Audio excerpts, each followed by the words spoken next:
એક વૃદ્ધ ડોશીમાં જેનું નામ લીલાબા હતું એકલા બેસીને જૂના લાકડાના પારણાને હલાવી રહ્યા છે.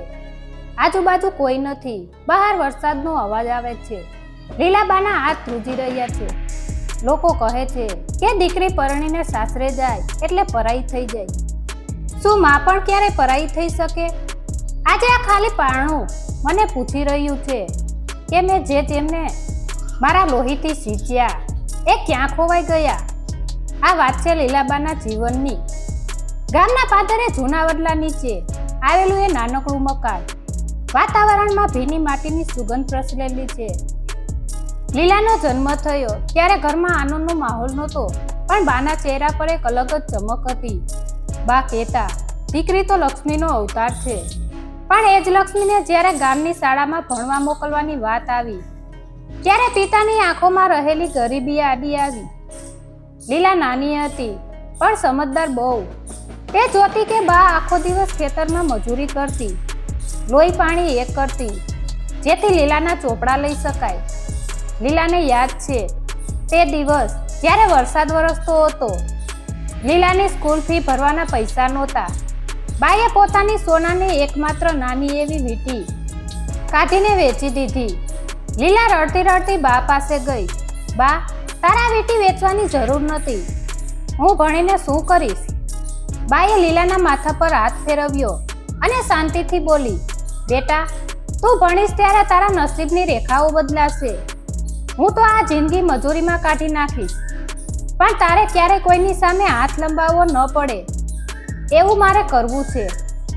લીલા ભણી ગણીને મોટી થઈ. ગામની છોકરીઓમાંથી તે પહેલી એવી હતી જે શહેરમાં ભણવા ગઈ. પણ જ્યારે તે શહેરમાં ભણવા ગઈ ત્યારે તેને ખબર નહોતી કે તે બાથી દૂર થઈ રહી છે. બાને એકલી છોડીને જતી વખતે લીલાએ પાછળ ફરીને જોયું તો બા દરવાજા પાસે ઊભા રહીને આંસુ લૂછી રહ્યા હતા. એ દિવસે લીલાને પહેલી વાર લાગ્યું કે આ વિદાય તો માત્ર શરૂઆત છે. પણ રાત્રે જ્યારે લીલા હોસ્ટેલમાં સૂતી હતી ત્યારે તેને એક સપનું આવ્યું. બા એકલી બેસીને તે પારણું હલાવી રહી છે, જે પારણામાં લીલા નાની હતી ત્યારે સૂતી હતી. સવાર પડી ત્યારે લીલાને ફોન આવ્યો. લીલા, બા બીમાર છે, જલ્દી પાછી આવ. લીલા પાછી આવી અને દોડીને ઘરે પહોંચી. ઘરનું વાતાવરણ બદલાઈ ગયું હતું. બાના પલંગ પાસે ડોશીઓ ઊભા હતા. લીલા અંદર ગઈ, પણ બાએ કંઈ જ બોલ્યા વગર માત્ર લીલાનો હાથ પકડ્યો. એ પકડમાં એક એવી વેદના હતી જે શબ્દોમાં નહોતી. જેવી લીલાએ બાને પૂછ્યું, બા, તું ઠીક તો છે ને? બાએ એક જૂની ટ્રકમાંથી એક કાગળ કાઢ્યો અને લીલાના હાથમાં મૂક્યો. એ કાગળ જોતા જ લીલાના રૂવાડા ઊભા થઈ ગયા. એ કાગળ કોઈ પત્ર નહોતો, પણ લીલાના ભવિષ્યનો એક એવો સોદો હતો જે બાએ છુપાવી રાખ્યો હતો. લીલાએ ધ્રુજતા હાથે એ કાગળ ખોલ્યો. એ કોઈ સાધારણ કાગળ નહોતો, પણ એક લીગલ ડોક્યુમેન્ટ હતો, જમીન ગીરવે મૂકવાનો દસ્તાવેજ. લીલાની આંખો ફાટી ગઈ. તે ગામની બહાર જે ખેતર હતું જેના પર આખું ઘર નભતું હતું, એ તો બાએ 2 વર્ષ પહેલા જ કોઈક શેઠ પાસે ગીરવે મૂકી દીધું હતું. બા, આ શું કર્યું તે? લીલાના અવાજમાં ધ્રુજારી હતી. બા માંડવાન બોલી શકી, બેટા, એ જમીન તો માટી હતી, પણ તારું ભણતર મારું સપનું હતું. તારા શહેરમાં ભણવાનો ખર્ચ નીકળે એમ નહોતો. મેં વિચારી લીધું હતું કે તું નોકરીએ લાગીશ એટલે આ દસ્તાવેજ છોડાવી લઈશ, પણ સમય બહુ વહેલો નીકળી ગયો. લીલાની સામે બાનું એ આખું જીવન એક ફિલ્મની જેમ ફરી વળ્યું. બાએ આખી જિંદગી એક સાડીમાં કાઢી હતી. આખા ગામના લોકોના વાસણ માંજ્યા હતા, માત્ર એટલે કે લીલા એક દિવસ ઓફિસમાં એસીના રૂમમાં બેસી શકે. અને લીલા, એ તો ત્યાં પોતાના કરિયર અને મિત્રોમાં ખોવાયેલી હતી. તેને ક્યારેય ખબર પણ ન પડી કે તેની દીકરી હોવાની ભૂખ બાએ પેટ બાંધીને પૂરી કરી હતી. લીલાએ રડતા રડતા બાનો હાથ દબાવ્યો. બા, હું તને ક્યાંય નહીં જવા દઉં. હું આ બધું પાછું મેળવી લઈશ. પણ બા તો હવે વિદાયની તૈયારીમાં હતી. એ જ રાત્રે વરસાદની વચ્ચે બાએ લીલાના હાથમાં પોતાનો હાથ મૂક્યો અને હંમેશ માટે આંખો મીચી દીધી. ઘર આખું સુનકાર થઈ ગયું. લીલા હવે એકલી હતી, પણ એ એકલતા તેને તોડવાને બદલે મજબૂત બનાવી ગઈ. તેણે નક્કી કર્યું કે બાના આ બલિદાનને તે એળે નહીં જવા દે. તેણે ગામ છોડ્યું, શહેરમાં દિવસ રાત એક કરીને મહેનત કરી, પૈસા કમાયા, મોટું ઘર લીધું અને બાએ જે ખેતર ગુમાવ્યું હતું એ યાદ સાથે પાછું મેળવ્યું. પણ કહેવાય છે ને કે સફળતાની દોડમાં માણસ ઘણીવાર પોતાની જાતને જ ભૂલી જાય છે. લીલાના લગ્ન થયા. તેને એક દીકરો થયો, આર્યન. લીલાને થયું કે તેણે બાનું સપનું પૂરું કર્યું છે, પણ સાચું પૂછો તો તે ક્યાંક પોતાની જાતને જ બાના ચહેરામાં શોધી રહી હતી. વર્ષો વીતતા ગયા. આર્યન મોટો થયો અને તેણે વિદેશ જવાની જીદ પકડી. લીલાને એ દિવસ યાદ આવ્યો જ્યારે તે પોતે બાને છોડીને ગઈ હતી. તેના દિલમાં ડર બેસી ગયો. પણ આર્યન તો ગાંડો હતો. તે બોલ્યો, મમ્મી, ત્યાં જઈને હું કરોડો કમાઈશ, પછી આપણે બધા ત્યાં જ રહેવા જઈશું. તારે અહીં આ જૂના ઘરમાં સડવાની જરૂર નહીં પડે. લીલાને લાગ્યું કે દીકરો તેનું ભવિષ્ય ઉજ્જવળ કરશે. તેણે પોતાની જમા પૂંજી, બાની યાદો અને એ ખેતર પણ વેચી દીધું જે તેણે વર્ષોની મહેનત પછી મેળવ્યું હતું. આર્યનને વિદેશ મોકલવા માટે લીલાએ ફરીથી પોતાનું સર્વસ્વ ઉમી દીધું. આર્યન વિદેશ જતો રહ્યો. મહિનાઓ વીત્યા, વર્ષો વીત્યા. લીલા ફોન પાસે રાહ જોતી બેસી રહેતી. પણ એક દિવસ જ્યારે તેણે આર્યનનો વિડીયો કોલ ઉપાડ્યો, ત્યારે આર્યનનો જવાબ સાંભળીને લીલાના પગ નીચેથી જમીન સરકી ગઈ. આર્યન બોલ્યો, મમ્મી, અહીંનું જીવન અલગ છે. મને વારંવાર કોલ કરીને ડિસ્ટર્બ ન કર. અને હા, હવે હું ક્યારેય પાછો આવવાનો નથી. મારે મારો અલગ પરિવાર બનાવવો છે. લીલાના હાથમાંથી ફોન પડી ગયો. આ શું થયું? જે દીકરા માટે તેણે પોતાની માનું ઘર ગીરવે મૂક્યું હતું, એ જ દીકરો હવે તેને અજાણી ગણી રહ્યો હતો. એ સાંજે લીલાના ઘરની બારીમાંથી આવતો પવન તેને પૂછી રહ્યો હતો, શું આ તારા બલિદાનનું પરિણામ છે? લીલાના ઘરમાં હવે સન્નાટો એવો હતો કે જાણે દિવાલો પણ ડૂસકા ભરતી હોય. આખો દિવસ તે બારી પાસે બેસીને રસ્તા તરફ જોયા કરતી. ફોનનો એકેય રણકો તેને જગાડી શકતો નહીં.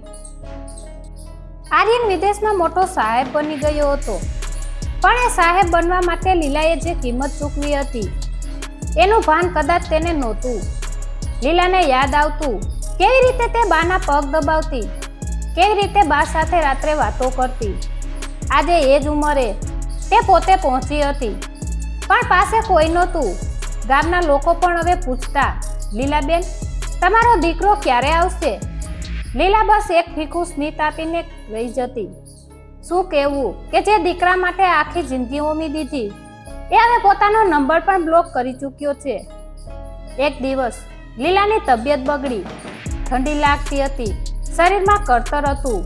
તેણે બાજુના ઘરમાં રહેતી કાકીને અવાજ આપ્યો, પણ ઘરમાં કોઈ નહોતું. તે માંડ માંડ રસોડામાં ગઈ અને પાણી લેવા માટે ટેબલ પર હાથ માર્યો. અચાનક ટેબલ પર પડેલી એક જૂની ડાયરી નીચે પડી. આ એ જ ડાયરી હતી જે બાએ લીલાને આપી હતી, જેમાં બાએ પોતાના જીવનની દરેક ક્ષણ નોંધી હતી. લીલાએ ધ્રુજતા હાથે ડાયરી ખોલી. ડાયરીના પાના પીળા પડી ગયા હતા. તેણે વાંચવાનું શરૂ કર્યું. આજે લીલા દીકરી જન્મી છે. મારી પાસે પહેરવા સાડી નથી, પણ એને દુનિયાની સૌથી સુંદર સાડી પહેરાવીશ. આજે મેં મારા બાપ દાદાના ઘરેણાં વેચી દીધા, કારણ કે લીલાને ભણાવી છે. દરેક પાના પર બાનું એક જ સપનું હતું, લીલાનું સુખ. લીલાની આંખોમાંથી આંસુના રેલા વહેવા લાગ્યા. તેને સમજાયું કે તે જે પીડા અનુભવી રહી છે, કદાચ બા પણ એ જ પીડામાં જીવી હતી. બાએ ત્યારે લીલાને પોતાની તકલીફ નથી જણાવી, પણ લીલા, તે તો આર્યનને સતત ફોન કરીને પોતાની પીડા જણાવતી હતી. તેને પરાણે બાંધવા માંગતી હતી. ત્યારે જ લીલાના ફોન પર એક અજાણ્યા નંબર પરથી મેસેજ આવ્યો. એ આર્યનનો હતો, પણ તેના શબ્દોમાં પ્રેમના બદલે ઠંડક હતી. મમ્મી, હું અહીં ખૂબ જ વ્યસ્ત છું. મેં મારું નવું ઘર ખરીદ્યું છે. એના કાગળો માટે અહીં જે પૈસા બાકી હતા એ મોકલી દે. અને હા, હવે મને ફોન ન કરતી. નહીતર મારે નંબર બદલવો પડશે. લીલા અંદરથી તૂટી ગઈ. પૈસા? હજુ પૈસા જોઈએ છે? લીલા પાસે તો હવે બાના એ જૂના ઘરેણા પણ નહોતા જે તેણે આર્યનને મોકલ્યા હતા. તેણે કબાટ ખોલ્યો. અંદર કશું જ નહોતું. બધું જ વેચાઈ ગયું હતું. તે ખાલી કબાટ સામે જોઈને ખડખડાટ હસવા લાગી. એવું હસવું જે રડવા કરતાં પણ વધુ કરુણ હતું. તેણે નક્કી કર્યું કે તે આર્યનને છેલ્લી વાર એક પત્ર લખશે.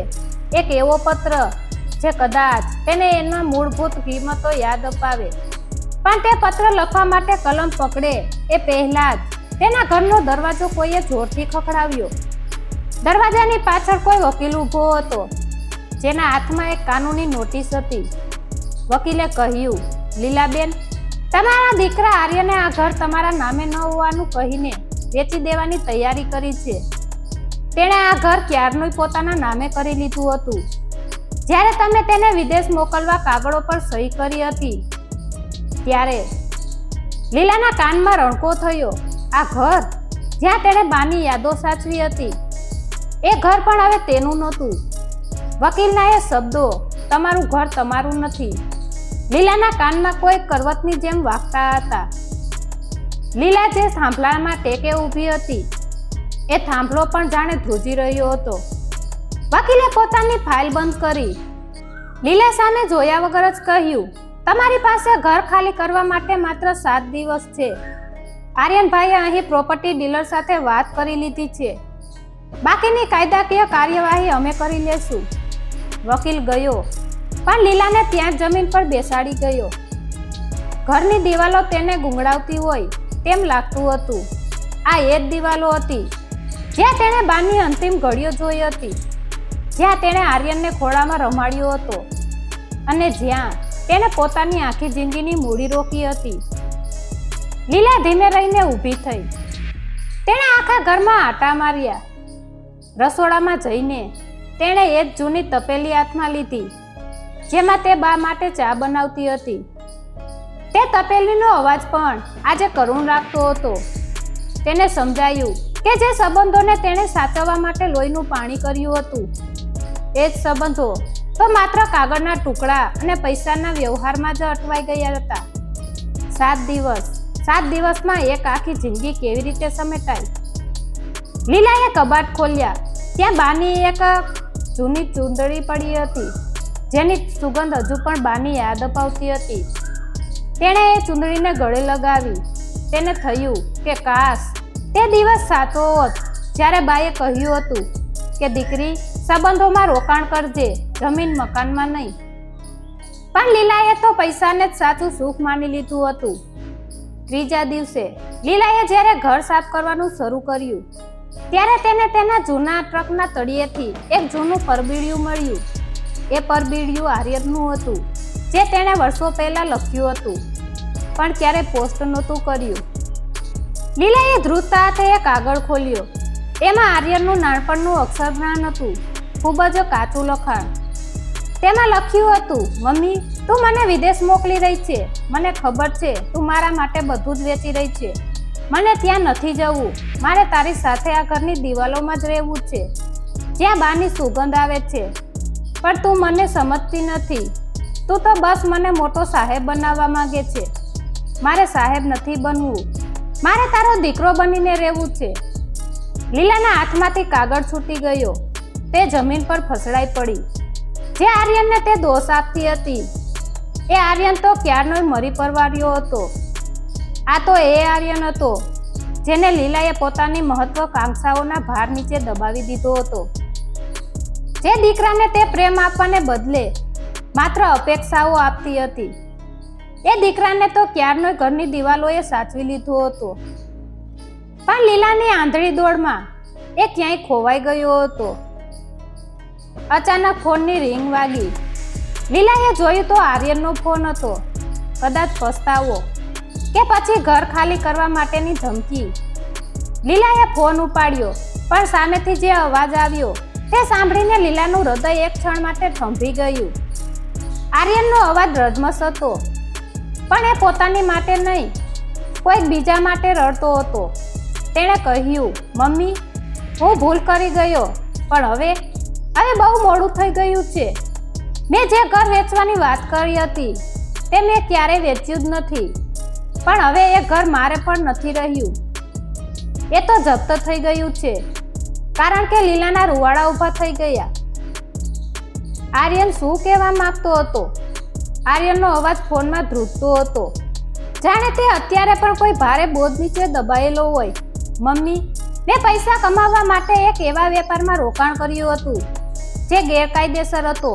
મને લાલચ હતી કે હું તને રાતોરાત અમીર બનાવી દઈશ, પણ મેં બધું જ ગુમાવી દીધું. આ ઘર તો મેં એ લોન લેવા માટે ગીરવે મૂક્યું હતું, જે મેં ક્યારેય નહોતી ચૂકવી. હવે આ ઘર આપણું નથી રહ્યું, હવે આ ઘર સરકારનું થઈ ગયું છે. લીલા શાંત થઈ ગઈ. તેના મગજમાં કોઈ વિચાર નહોતો, બસ એક શૂન્યતા હતી.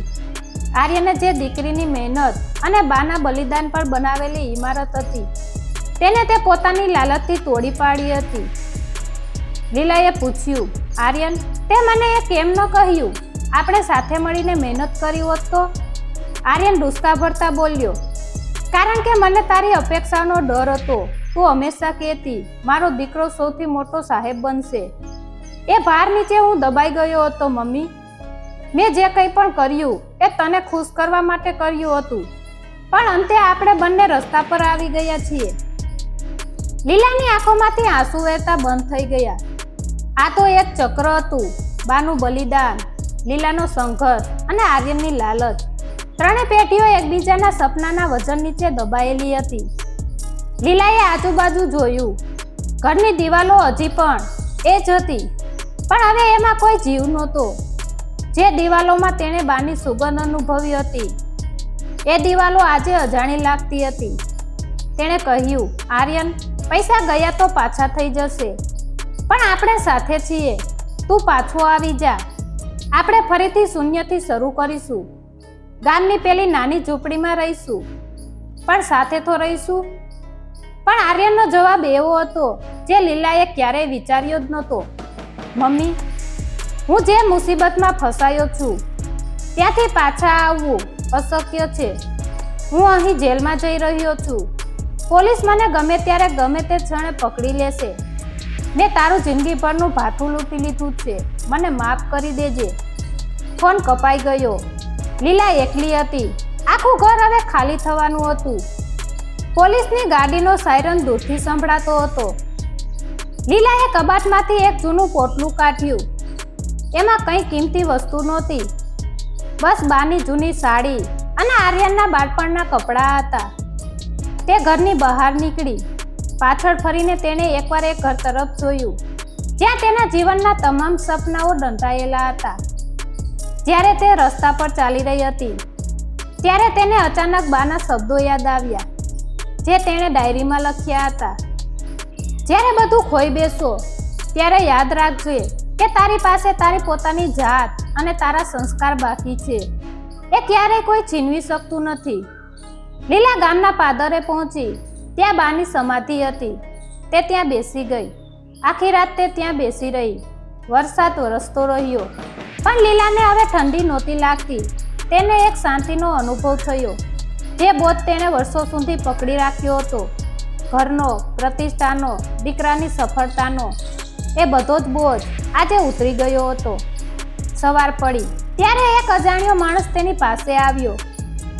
તે હાથમાં એક કવર લઈને આવ્યો હતો. તેણે લીલાને પૂછ્યું, તમે લીલાબેન છો? આ પત્ર આર્યનભાઈએ તમારા માટે મોકલ્યો છે. તેમના ગયા પહેલા લીલાએ ધ્રુજતા હાથે કવર ખોલ્યું. એમાં કોઈ પૈસા નહોતા, માત્ર એક નાનકડો ફોટો અને એક ચિઠ્ઠી હતી, જેણે લીલાના રૂવાડા ઊભા કરી દીધા. લીલાએ ચિઠ્ઠી ખોલી. તેમાં આર્યનના અક્ષરો હતા, પણ એ અક્ષરોમાં જે પરિપક્વતા હતી તે જોઈને લીલાનું હૃદય ભરાઈ આવ્યું. આર્યને લખ્યું હતું, મમ્મી, જ્યારે તું આ વાંચતી હોઈશ ત્યારે હું કદાચ સળિયા પાછળ હોઈશ. મેં તારું ઘર છીનવી લીધું, પણ તારી આંખમાં જે સત્યની જ્યોત હતી એ હું ક્યારેય નહોતો સમજી શક્યો. આ જે ફોટો છે તે અમારા જેલના કેદીઓની લાઇબ્રેરીમાં મને એક જૂની ચોપડીમાંથી મળ્યો હતો. એ તારો અને બાનો ફોટો છે, જે તે કદાચ વર્ષો પહેલા ગુમાવી દીધો હતો. બાએ પાછળ લખ્યું છે, લીલા, તું ક્યારેય એકલી નથી, તારી માં તારી સાથે જ છે. મમ્મી, મને માફ કરજે, હું તારા સંસ્કારોને પૈસાની લાલચમાં હારી ગયો. હવે મારી પાસે કંઈ જ નથી, પણ મને સમજાયું છે કે સાચું સુખ એ દિવાલોમાં નહીં પણ એકબીજાના આદર અને પ્રેમમાં હતું. લીલાએ એ ફોટાને છાતી સરસો ચાપી દીધો. ફોટામાં બા અને લીલા બંને હસતા હતા. તે હાસ્ય આજે એ જ બાની યાદ અપાવતું હતું, જેણે લીલાને શૂન્યમાંથી સર્જન કરતા શીખવ્યું હતું. લીલા ઊભી થઈ. તે ગામના એ જ વડલા નીચે ગઈ જ્યાં તેણે બાળપણ વિતાવ્યું હતું. તે હવે કોઈ ઘરની જરૂર નહોતી, કારણ કે આખી ધરતી એનું ઘર બની ગઈ હતી. તેણે પોતાની પાસે જે થોડા ઘરેણાં બાકી હતા તે વેચીને એક નાનકડી ધર્મશાળા ખોલવાનું નક્કી કર્યું, જ્યાં કોઈ પણ માં પોતાના સંતાનોથી દૂર એકલી ન પડે, જ્યાં કોઈ પણ દીકરી ભણવા માટે મજબૂર ન બને. લીલા હવે એકલી નહોતી. ગામના કેટલાક નિરાધાર વૃદ્ધો તેની સાથે જોડાયા. તે હવે માત્ર લીલા નહોતી રહી, તે બધાની માં બની ગઈ હતી. એક સ્ત્રીની સફર જે ગરીબીથી શરૂ થઈ હતી, સંઘર્ષમાંથી પસાર થઈ હતી અને એકલતામાં આવીને અટકી ગઈ હતી. તે હવે માનવતાના નવા કિનારે આવીને ઊભી હતી. ક્યારેક રાત્રે જ્યારે તે પારણું હલાવતી ત્યારે તેને આર્યનનો અવાજ સંભળાતો. તે જાણતી હતી કે આર્યન પાછો આવશે ત્યારે તે કોઈ સાહેબ બનીને નહીં પણ એક સામાન્ય માણસ બનીને આવશે, અને તે દિવસે લીલા તેને સ્વીકારી લેશે, કારણ કે માં ક્યારેય પોતાના સંતાનોને ત્યાગતી નથી. આ વાર્તા આપણને શીખવે છે કે જિંદગીની દોડમાં આપણે કેટલા બધા ખોવાઈ જઈએ છીએ કે જેને પામવા માટે આપણે દોડીએ છીએ તેને જ પાછળ છોડી દઈએ છીએ. પૈસા અને પ્રતિષ્ઠાની ઇમારતો તો ગમે ત્યારે ધ્વસ્ત થઈ શકે છે, પણ માતા પિતાના આશીર્વાદ અને સંસ્કારનો વારસો જ એવો છે જે તમને ક્યારેય રસ્તા પર આવવા દેતો નથી. દીકરા દીકરીઓ, તમારા માતા પિતા તમારી પાસેથી કરોડો રૂપિયા નથી માંગતા. તેઓ તો માત્ર તમારો સમય અને તમારી સાથેની 2 મીઠી વાતો માંગે છે.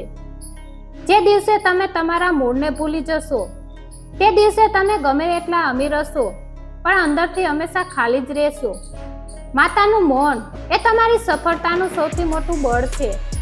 તેને સમજવાની કોશિશ કરજો, પસ્તાવાનો સમય આવે એ પહેલા. રાધે રાધે.